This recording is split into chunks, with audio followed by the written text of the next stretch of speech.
Welcome to Book Talk. I'm Winston. I like to read good books, and you should too.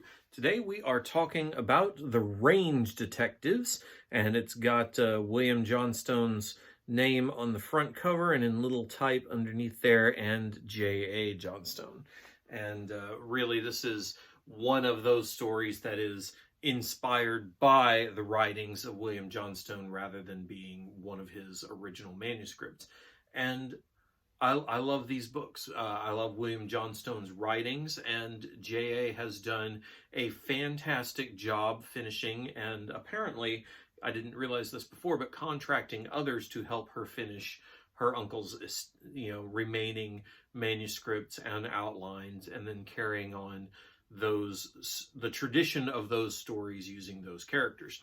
So what is The Range Detectives? This is an old-fashioned Western in the truest sense. There is a little bit of romance thrown in to complicate matters and to give the hero a reason to stick around in one place rather than drifting on through town.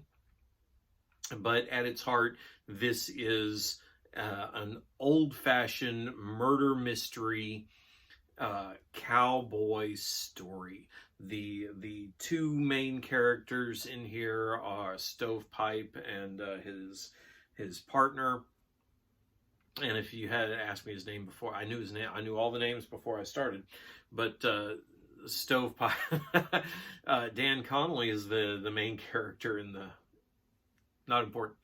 Anyway, the two range detectives mosey on into town because they've been asked to be here by the Cattlemen's Association. This is a revelation that comes midway, two-thirds of the way through the book for the characters, but it's not really a surprise to the readers.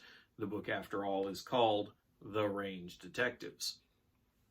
There's been a murder. The range detectives have to figure out what's going on and prevent a range war, prevent these bad guys from coming in and driving off all the other ranchers, driving off all the cattlemen, and taking everything for themselves.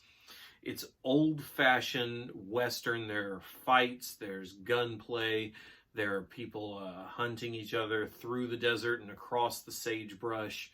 It's got all of the action and adventure I want from this kind of story, and compelling characters that just seem to me to be reasonable people acting in a reasonable way in a professional capacity. And I love it when I can ascribe logical motivations and reactions to characters. This scratches all of those itches. I haven't really been disappointed by a Johnstone novel yet, and this one was no exception.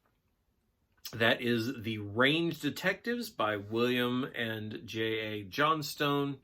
And of course, so you know what your assignment is. Find a good book, read it. And while you're doing that, check out StarmanSaga.com for some good sci-fi, 60s inspired sci-fi. And DianeDetzer.com for her Intergalactic League, actually written during the 60s. And of course, you can find these books and everything else I help publish at criticalpressmedia.com. And when you've done all of that, come on right back here because there's more book talk yet to come.